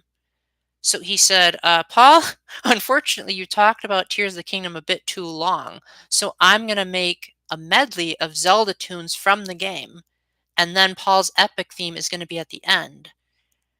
And once I figured out which tune was Paul's epic theme, I ended up liking it so much that I said, I'm going to make this the unofficial theme song of my channel. And I'm going to call it Paul's epic theme because he didn't call it that. He just called it the new piece of music for your video. And the main thing that inspired me to make it the theme song was because my sound mixing abilities were not great back in 2023. You could barely even hear it over the sound of my voice. And I just said, well, that's a real shame because this piece of music is so good and it fits me to a T. It's like the song that I hope people think about when they think of me. And so I took the audio file that he gave me and I like turned the volume up to a certain level. And then every time I made a video since that video, except for ours at the Jewel of Faramore, I completely forgot on that one. I would have Paul's epic theme playing in the background so that people would be able to, it would prompt them to ask the question of how did, like, what is this song? Where did it come from? And then I'd say it came from that video, but now I want more people to know that it's my theme song. And so to even further like emphasize how Paul-ish it was, I made a music video of it where I just took the games that I liked from that year and just like made it into like this montage of footage. And then I made another one for my best games of 2024. And then I tried to make another one for 2025's games and I didn't like it. So at some point, I'm going to make a third edition, but even if people didn't like the footage that I showed, it was my way of letting people just listen to it without my voice getting in the way. At some point, I imagine I will just make a video with just the music and nothing else, but I figured that might not be very polite to the composer, so I'd have to ask him if that's what he wants. But for now, if you're ever just like, "Man, I love that song that plays at the end of your videos," you can thank Matt for it. Yes. Oh, Matt is amazing. He does not want me to reveal any personal information about him, so you won't be able to follow him or anything like that. But he has appeared in a couple of my videos if you know where to look. So yeah, there you go. That's how I ended up having a piece of music written for me. Oh, thank you, Jungle Runnin'. You know, you're not the first person that has said that my channel has lore. There have been a couple of other live streams where I described like the creative process behind making some of my videos. And they said, like, I never knew that there was like a backstory to all these little decisions you made. Like, I was talking about how I had spent an entire year making my best games of 2024 video, and then I spent another entire year making the best games of 2025. And someone came in the chat and said, "Hey, I hate to be the one that is the negative Nancy, but your actual talking parts were a bit mid." So I said, "Well, let me tell you about the process behind why it took an entire year." So then, as I was talking through every little thing, he said, "Wow, that is some incredible lore for that kind of a video." And then we became friends after that because he said, "Yeah, I'd love to keep in touch more." And so we've had one video call since then, and we're soon to have another on the 1st of March. And like I said, some of my best friends are from the comment section. So that's what I love about this channel is it fosters some of my best friends. Like Isabel, she was just another commenter, and then we became friends, and we met in person 3 times. And if all goes as planned, we'll be meeting 2 more times this year because we live in different states. But thankfully, she has since moved to another state and now lives only 3 hours away from me. So it's possible we may be able to see each other quite a bit more frequently now.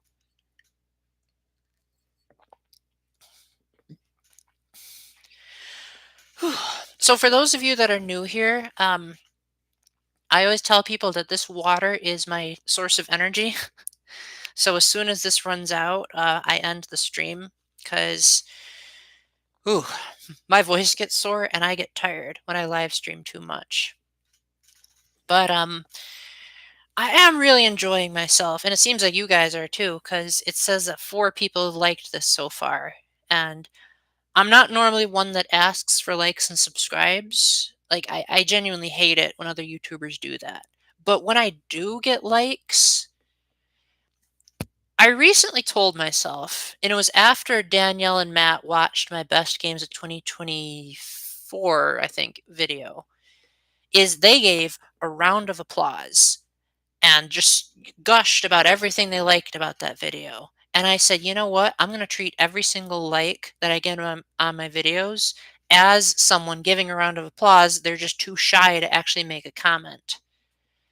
And so now I always double the amount of likes whenever I look at my analytics. So say I get 4 likes on a video, I'll double it to 8 and say that's 8 people that are giving a rousing round of applause and saying it was wonderful. If I get 2, I'll say that that's 4.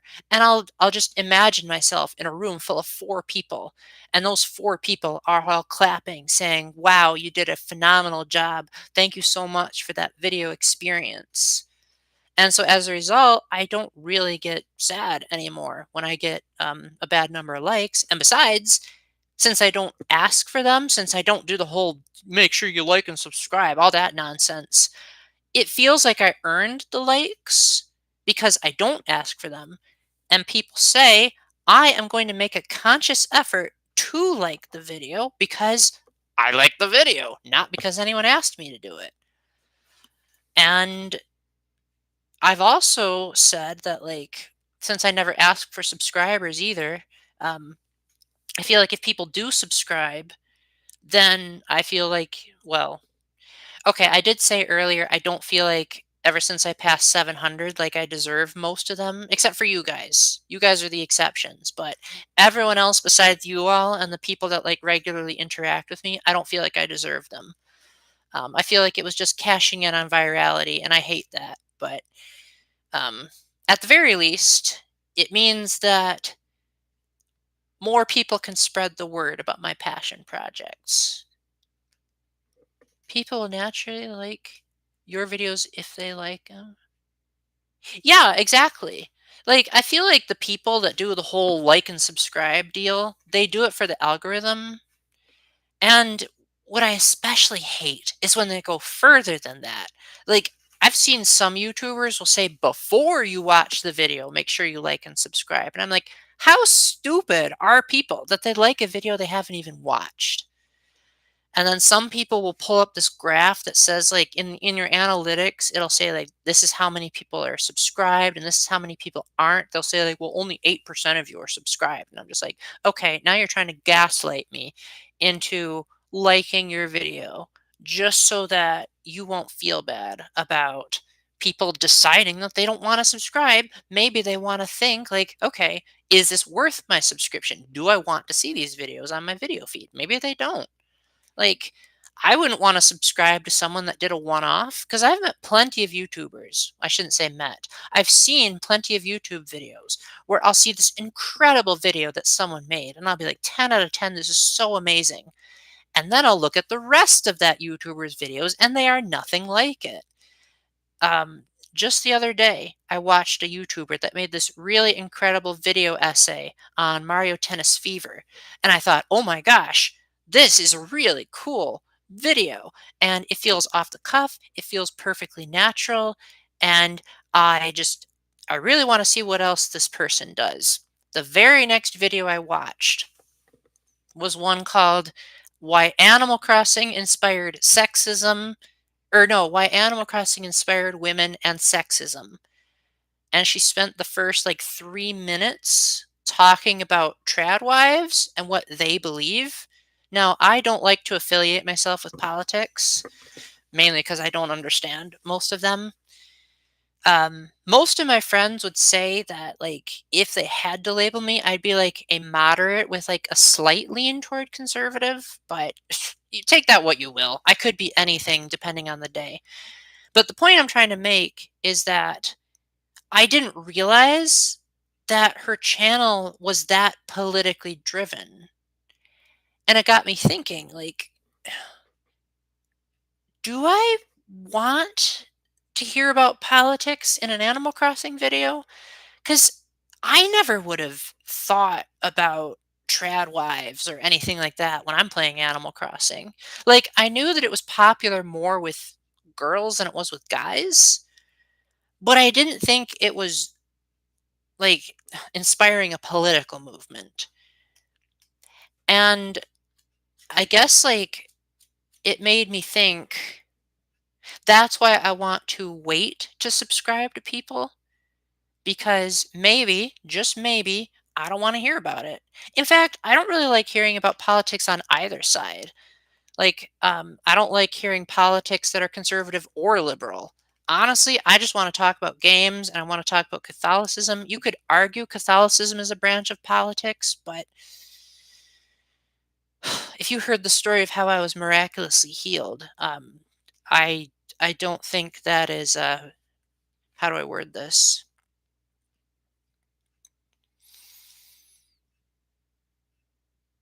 If you want to tell me that kissing a napkin is political, then I don't know what isn't.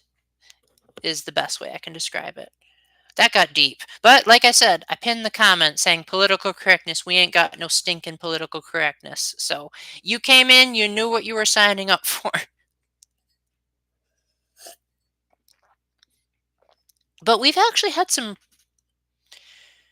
I wouldn't say we've talked much about politics, but whenever people come on this channel and they do talk about something controversial, People have generally been pretty nice and respectful on this channel, which I do really appreciate. Um, I appreciate the fact that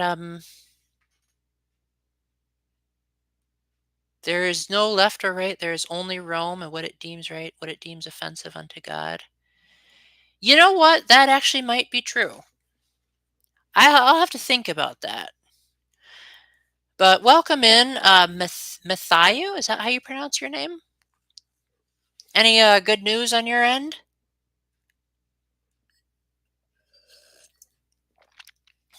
I will say though, there are these comments that I will get that are so like, how do I describe it? Sometimes on my video game reviews, Matthew, there we go. Very nice. Thank you, Matthew. Like sometimes I'll get these comments that'll just like go on about how terrible the Catholic Church is, and um it'll be saying all these really mean things. And it's like, one, where in the video did I even say anything like that?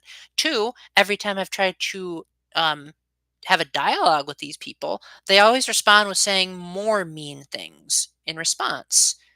And so the last time that happened, I think I literally said something along the lines of, doesn't the Bible talk a lot about charity and encouraging people? Why are you doing nothing but insult me? Why are you not trying to find the common ground? And I realized that those kinds of comments are the ones that I probably shouldn't be engaging with because they seem like they're what I would call radicals.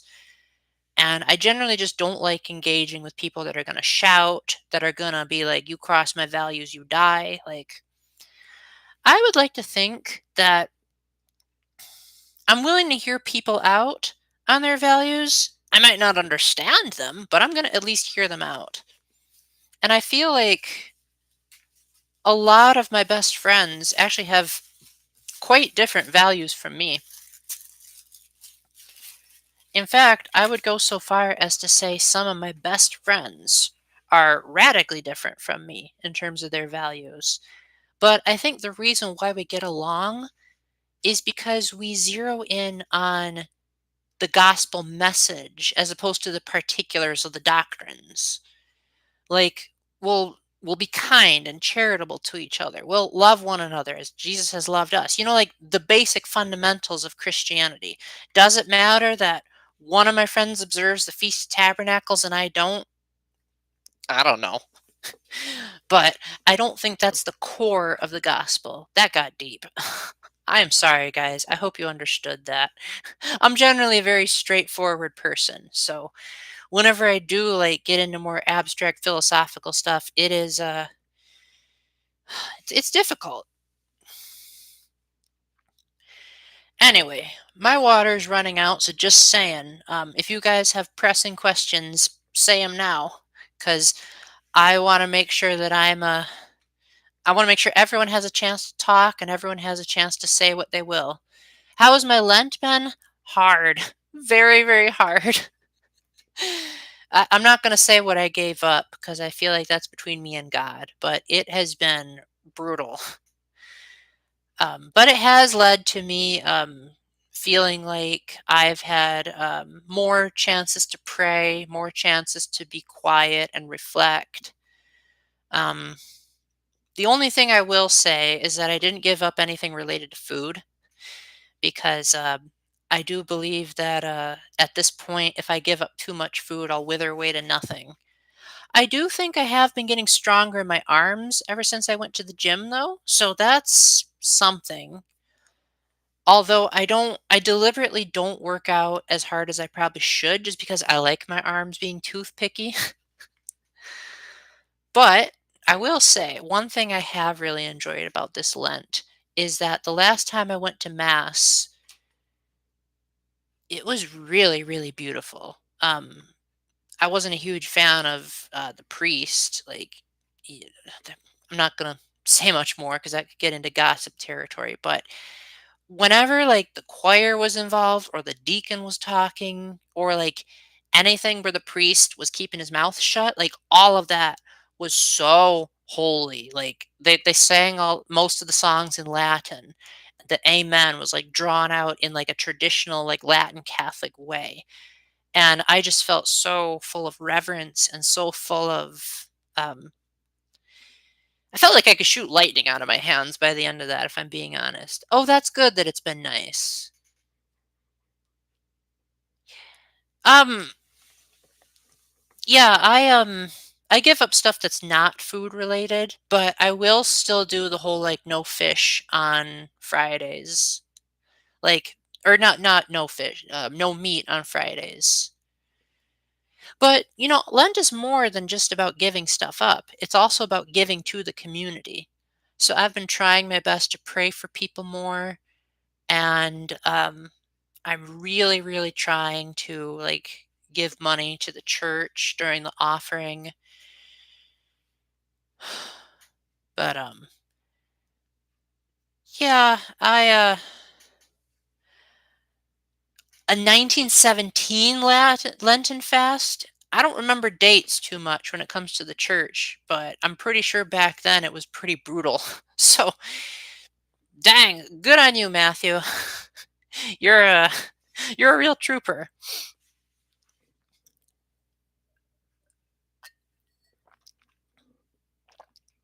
I hope I didn't scare anyone away. Um, but I do appreciate every single one of you for coming in. I when I first started doing these live streams, I was kind of worried that no one liked them, and I have since I've since come to the realization that I am very much my own worst critic. Possibly, oh, you're welcome, hey girl. I am very thankful that you showed up too, because Eric Paul, very good. I'm very thankful that you showed up because you're providing the Myers-Briggs aspect of things, and then Matthew here is providing the more like hardcore Catholic things. People like Kateri and Karen, you are more of the all-arounders, and then Jevel's like the video gamer. You all like bring different stuff to the live streams, and it has a lot of variety going. And because of that, it makes sure no one feels left out. Because I'm the type of guy where like if I'm in a big group and there's like one person who's just sitting there in silence, that's going to make me uncomfortable because I'm going to be like, well, why don't you get a chance to talk? Why don't you get a chance to say what's on your mind? So when I have like a whole bunch of people talking about different things, I can like talk about multiple things and then no one feels left out because sometimes Jevel will come in and he'll be like, hey, I want to talk about Tomodachi life right when I'm in the middle of talking about Catholicism. So then he doesn't get left out. And then Kateri will come in and she'll say something about a movie, and then we'll start talking about movies. And just the variety that you guys bring is amazing, and I love it so much.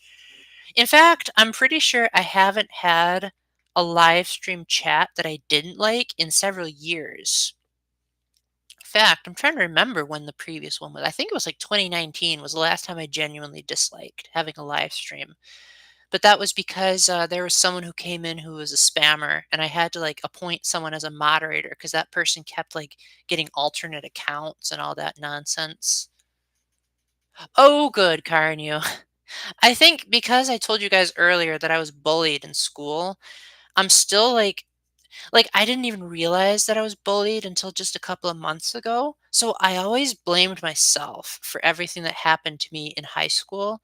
So I'm still getting to the point where, like, I'm starting to realize that silence is often an indication of interest and not an indication of boredom, which is really hard for me to accept because I'm the type of guy that I speak what's on my mind and I generally don't have much of a filter to it. Yeah, yeah, you got that right. Hey, girl. Yeah, I am the king of blaming myself. Like, I think probably my most oh, don't even get me started on that, Matthew. I can't stand the people that have done that. I am the only me in the world. I do not want any copycats. But I will say, I do have a theme song on this channel, and it's called Paul's Epic Theme. So I hope you'll check that out. But yeah, I'm usually the one that is very hard on myself, um very like I'm always the one saying like my stuff is terrible and I ruined the hangout and I'm so sorry that I made you miserable. And my therapist has been really working hard on saying, like, there's two sides to everything, Paul. And in this particular instance, they had choices that they could have done differently. They chose to get mad at you. You can also choose to recognize where you had faults and where they had faults and not 100% blame yourself. So I'm getting better, but it's a long process. Silence can be a good way. Okay. Yeah. Yeah, that's it's hard because I know not all of you know about Myers-Briggs, so I'll give you the dummy answer. My personality type is the type that tends to like need to express whatever is on our mind, not how we feel, how we think. And I know people don't know the difference, but the best way that I can describe it is what's on your mind is stuff that's more so like factual, like stuff that pretty much anyone could agree about. Like if I don't know, say I went to the gym the other day.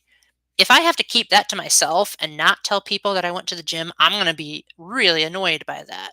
So that's why like I love it when people ask me how I'm doing because then I can just go on and on and on about like, well, today I did this and today I did that. But then when it comes to like feelings and stuff, I will admit I'm probably better than people of my type, but, even to my best friend, like, I've hardly told her anything about my childhood because some emotions are just too painful to bring out, and I am just really selective about who I share stuff with. Although I have gotten better. You know, that Steubenville video that I made, I had not talked about what had happened to me on that trip, probably for, like, over a decade. And by the time I put out that video, yes, I skirted around some of the more emotional issues, but that was the first time I had written about Steubenville and said something along the lines of, "Yeah, that trip almost drove me to suicide. It was so bad." Like I hadn't actually said that because I was the type of person that I wrote autobiographies of my time in youth group. Unfortunately, I don't think those autobiographies exist anymore just because I ran out of hard drive space. But at one point, I would write about all my experiences, and you're going to laugh at this, hey girl. Feel free to spam LOL in the comments, but I would spend more time describing the details of the place I was in than I would talk about what I got out of it. Like, even if you watch the Steubenville video that I just put out, I spent, like, maybe more than half of the video talking about, like, the tiles on the ground and, what the cliff looked like and where we ate and, like, where everything was in proximity to me, all these unnecessary details. And then when it came time to, like, what I got out of the trip, I think it took, like, 2 minutes for me to talk about that. So, overall meanings, overall, like, what did I get out of it? Not really my thing. But you say like, "Okay, where were you sitting on your first mission trip?" I'll be like, "Oh boy, dopamine rush." Hopefully, I put that in dummy-ish terms. Maybe dummy's not the right word, but like casual terms. There we go. Mm. All right. There goes my water. So I think I'm gonna. Well, thank you, hey girl. I appreciate it. You'd be surprised how many people have mistyped me. I literally made a video about that, and the video is called ENTP and ISTP, the only types I've never been mistyped as. So clearly, I have exhibited some form of every single function except introverted thinking. Like, I've been told I'm pretty good at it, but I definitely prefer the facts over. Oh, thank you, Jungle Running. Oh, I'm so glad to hear that. I was so nervous going into this, but I'm really glad that it worked out for you. It, you know what, Karen? I'm glad that I did because in that video about Steubenville, I there was a point in the video where I just got really overcome by emotion, and I decided, you know what? As a way of like facing those negative emotions, I'm going to keep in that pause so that it can like show my audience that this is like a deep truth about that trip that I've never ever experienced, or I've never really shared with people. Like, I've shared it with my best friends, but I wanted to like be more willing to like talk about it to you guys a bit. Like, obviously I've left out some details cuz a lot of you are strangers, at good strangers, very good strangers, but still.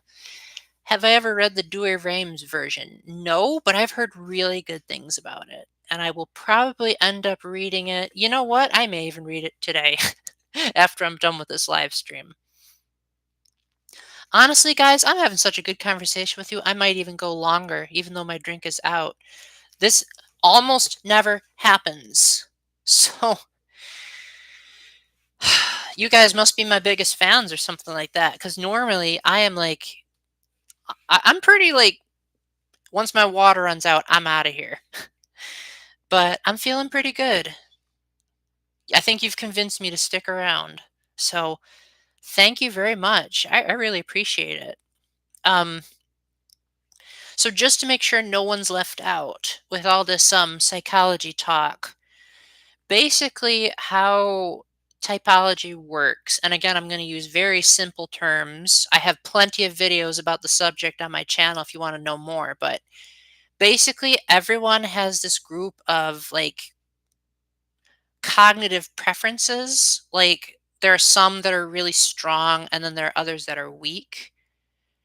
And usually like your strongest is going to have like this extreme push or pull type of nature to it. So for me, for example, I tend to be really good at stuff that relates to like personal details and like the past and my experiences with things. So I might like remember where I was standing, where I was sitting, what shirt I was wearing, like all those details that only I would know.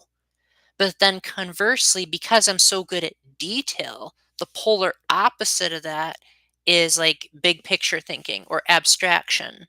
So, like, I am not very good at looking at the hidden meaning behind things.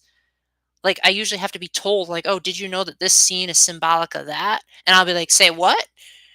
So I generally don't pick up on like undertones or patterns, and I generally just don't think about the future a whole lot. So because I'm so focused on the past, my knowledge of the future is almost non-existent. And if I do think about the future, it's usually like it's usually the foreseeable future, like what I'm going to do next week as opposed to what I'm going to do in 5 years. Oh. Okay. Oh, that's fascinating, Matthew. Oh, wow. I could have sworn it was she. And let me check my Bible right here, actually, because I want to fact check that. Oof, this Bible is dusty. I tend to not read my Bible probably as much as the average Catholic because I'm concerned that I will misinterpret it. Because if there's one thing I hate, it's the facts being distorted. Let's see, Genesis 3:15. All right.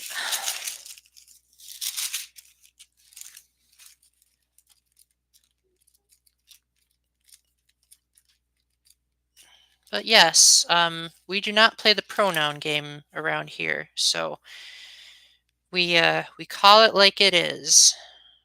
3:15. All right. I will put enmity between you and the woman, and between your offspring and hers. He will strike your head, and you will strike his heel. Okay. Um. Wait.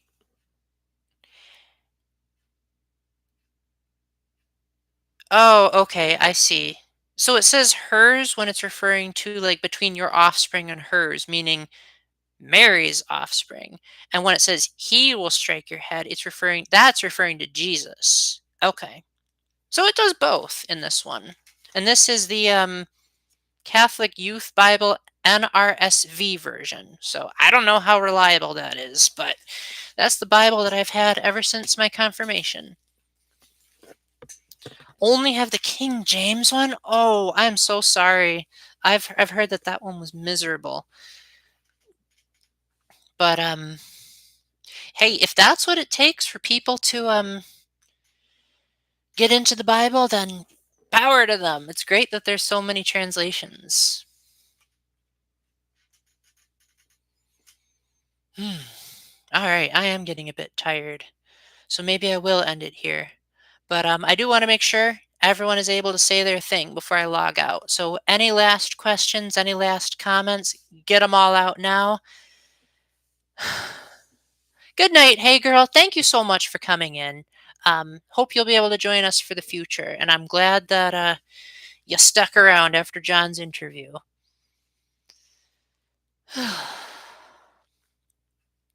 My throat is pretty parched, so it is a good thing that I'm ending it pretty soon.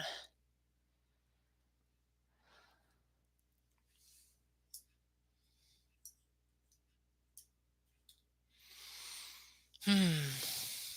Have a good one, Jungle Running. Thank you so much for popping in. Hope you'll stick around. Hope you all will. Hope you all will check out Paul's epic theme, the music video, so you can be like, yeah, that's a Paul theme song. Okay. Theotokos. I love that name. Just absolutely love it. That's such a cool name. Yeah, yeah, no, I agree. Yeah. You know, she was the one that said yes to being a virgin birther or whatever you call it. Yeah, thanks a bunch, Karen. You. I really appreciated it too. I think Jevel left. If he is here, he's been really quiet because normally he talks a lot more than this. I'm pretty sure that's all of you. So, oh, Kateri and Kevin were here too. All right. Well, in that case, let me say my usual goodbye to everyone here. Make sure I don't forget anyone. If I do, I apologize. Thank you, Karen. You. Thank you, Matthew. Oh, it's not letting me scroll. Thank you, Jungle Running. Thank you, Hey Girl 5565. Um, thank you, Kevin. Thank you, Jevel, Kateri. Pretty sure that's all of you. Yep, I think that's everyone. All right, my eyes are literally starting to water, so I think I'm, I think I'm good. All right, you all have a great rest of your night, and until the next time, remember to keep the faith, stay epic, and God bless. Bye.